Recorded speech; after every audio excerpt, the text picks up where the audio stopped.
YouTube. You're welcome to get a cup of coffee. I'm hoping cold brew or iced coffee or something that's kind of relaxing like that as we reflect for a moment on a couple of Bible passages. This has been kind of a laid back style, and I hope that this can lead to eventually a reboot of face-to-face services for Haven. The scripture reading is 2 Kings 4, verses 42 to 44. A man comes along and he's bringing food of the first fruits to the man of God. There's 20 loaves of barley. There's some fresh ears of corn and grain in his sack. So he gives it to Elisha, and Elisha says, give it to the people and let them eat. But his servant says, how can I set this before 100 people? So he repeated, give it to the people and let them eat. For thus says the Lord, they shall eat and have some left. He set it before them, and they ate and had some left, according to the word of the Lord. I am going to skip through most of the reading from John chapter 6 because I think it's so familiar for most of us. We're going to kind of summarize what was going on, and then we're going to get into more of the heart of what's happening. And I want to welcome those who are joining live on both Facebook and on YouTube. And after this is over at 7:30, there's a link on the Facebook account where you should be able to join me for a chat if you want to do that for a few minutes. I will go there as soon as I'm done here. And if we're able to start earlier, I'll just do that earlier, so I don't think there's anything that stops me from doing that. But it's set up to go live at 7:30. So John chapter 6, verses 1 to 21. And this is where there's this large crowd that's been following Jesus around. And they go up to the mountain and they sit down with his disciples, Jesus does, and the Passover is near.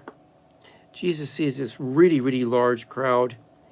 So he asks Philip, where are we going to get the food for all these people? And Philip kind of makes some valid points, like 6 months worth of wages wouldn't do this. One of his disciples tells Jesus, we've got this boy here who's got 5 barley loaves and 2 fish. But what are they among so many people? Jesus said, make the people sit down. There was a great deal of grass in that place, so they sat down, about 5,000 people. And Jesus took the loaves and gave thanks for them and started breaking these loaves up. And as he passed them out, there was more and more, basically. When everyone had eaten to the point where they were probably about to explode, at least I would be if it's free food, they gather up 12 baskets of fragments, which would be enough for one of each of the disciples.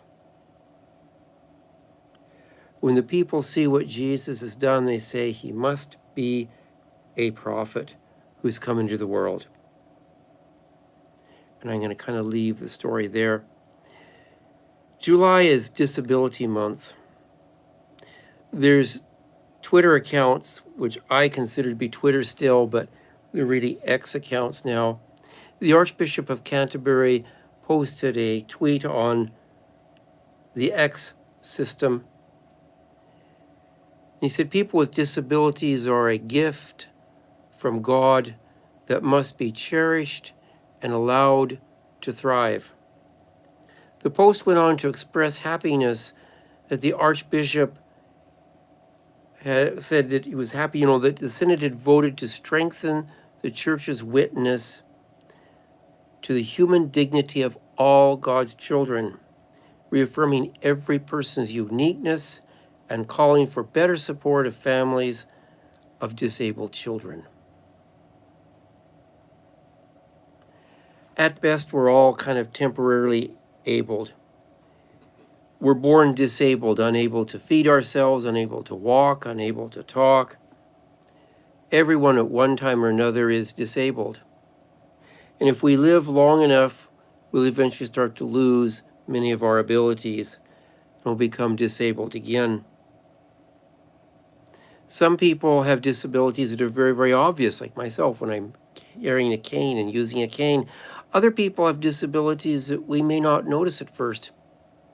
It could be things like being deaf, being blind, we can't always tell by looking, having neurodiversity or a learning disability.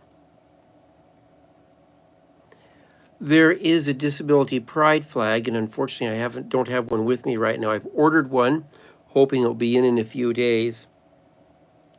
The disability pride flag is interesting. It has black around the outside, then there's stripes that run kind of diagonal through the flag. The black represents how ableist society treats those who are disabled, those who've been hurt by violence and abuse. The red stands for those who have physical disabilities. Yellow, they're neurodiverse. White is for people who have invisible disabilities. Blue is for psychiatric disabilities. Green is for sensory disabilities. The colored stripes that run diagonally, they represent trying to cut through the barriers that can isolate disabled people. Affirming congregations strive to include and to affirm the worth and dignity of all people. So I see and hope that affirming congregations will be kind of like that set of stripes that run diagonally through the flag, trying to slice through the barriers that isolate disabled people. In today's scriptures, 2 Kings story, 20 loaves of barley and ears of corn feed 100 people. In the gospel reading, there's a feeding of a crowd of about 5,000 people. Each of these are miraculous events. So let's just stop for a moment and think what this would be like if we had something like this happen at church.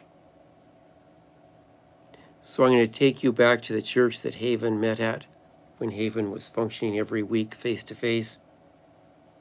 The sanctuary was built to seat about 2,000 people. And then there are also rooms downstairs, rooms upstairs. The sanctuary is filled to standing room only. The technicians spring to work, managing to rig a system up that will allow broadcasting to the banquet hall, the South Hall, the Banner Room, the Norwood Room.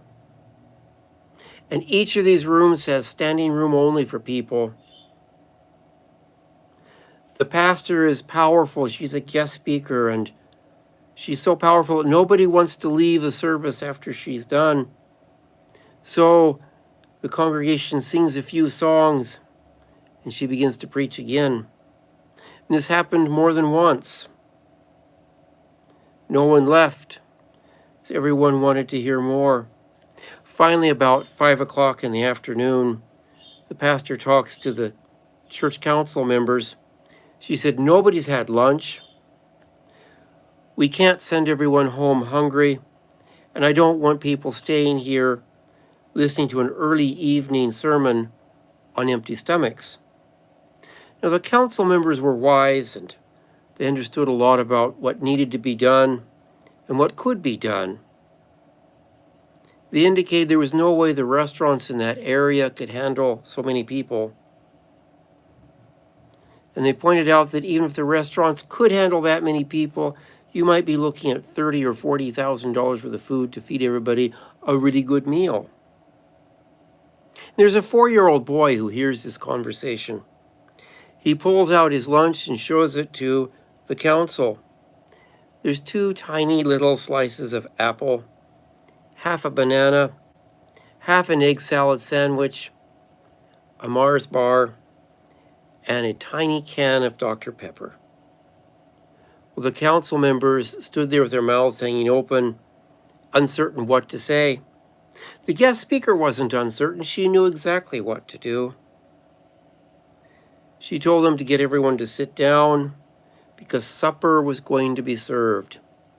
The pastor started passing out food, and she passed out more and more food, and every time she passed out more food, the Ushers would come back and pick up food for another row or two of people. This kept going on until everyone had food. After everyone had eaten so much they felt all bloated and uncomfortable, there was enough food left over. The ushers and council members took 12 SUV, minivan, and truckloads of food to homeless shelters. And I'm going to put this out there for you to think about. I think that is the spirit that we saw living in Haven.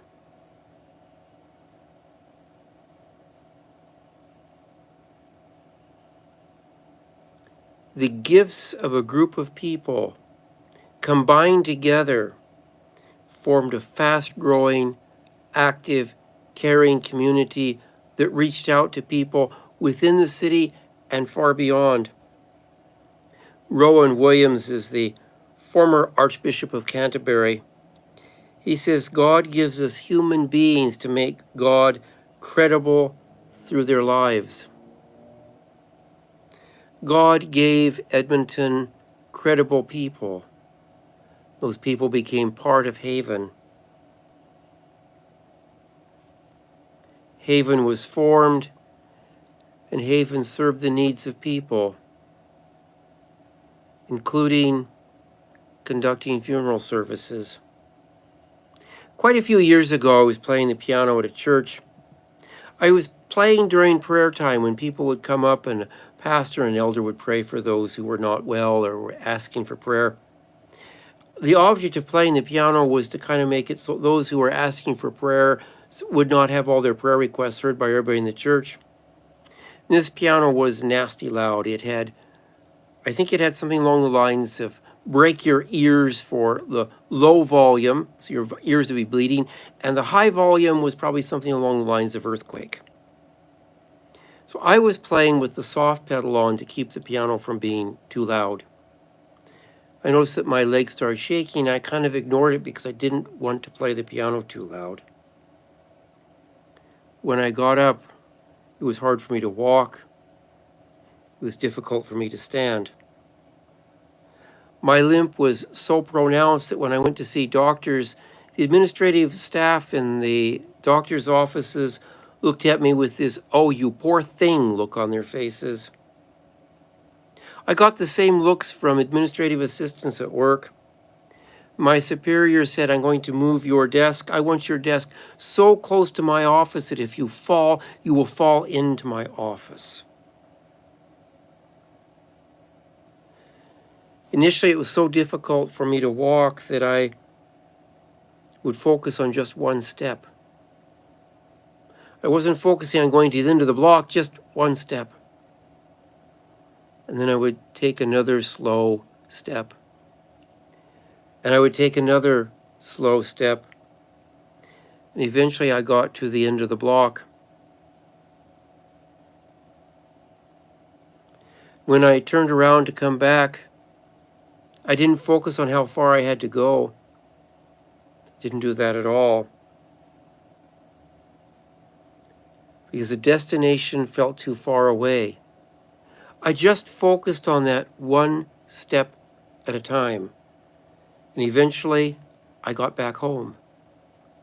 In time, with more walking and more exercise and people coming over to walk with me and check and see how I was doing, it got to the point where I could walk a few blocks at a time, rest, turn around, and go back home. Progress takes time, one step at a time. There's no fast, easy solution to get to many goals in life. But when we bring our small gifts, those tiny little steps, God multiplies our gifts. Spiritual growth is often slow too because it takes so long for those seeds of God's love to grow, to form a plant, and for the flowers to bloom. Some of us deal with internalized societal hate due to our abilities or disabilities, our health, race or ethnicity, sexual orientation, gender identity, or gender expression. We may have so much internalized societal self-hate that it takes a long time for the Spirit of the risen Christ to change us, for us to start to feel the love, for us to start to feel that maybe we're worthwhile and worthy of God's love. I got a thought when I was reading the book The Universal Christ by Richard Rohr. Got the thought that grace gives birth to grace. Basically, that grace begats grace. Richard Rohr sees God's grace as allowing us to see homeless people as human, dear, and even Christ. For Rohr, the proof of being Christian is that you can see Christ in everyone and everywhere.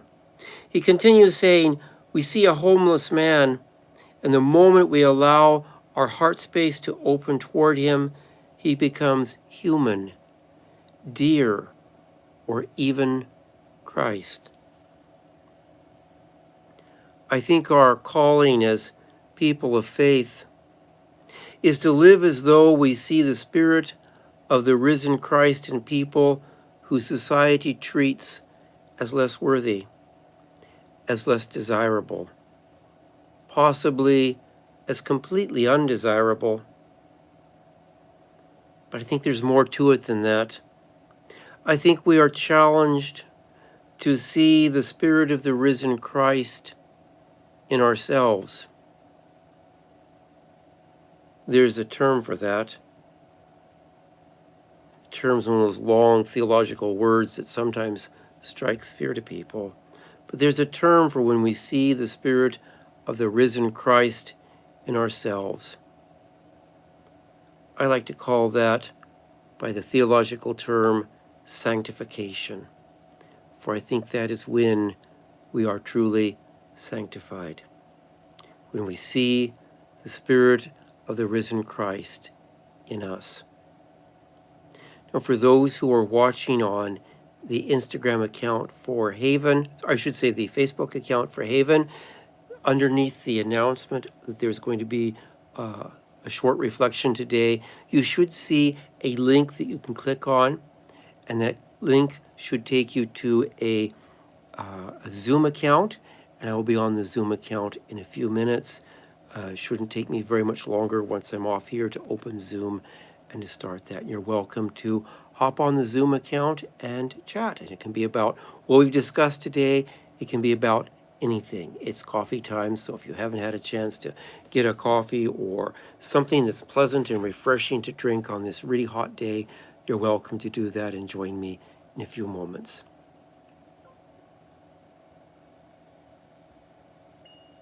My apologies for the delay there. There was a problem with the system, so I'm hoping you're able to hear me as I say thank you for joining. I appreciate you so much, and I look forward to seeing you another time.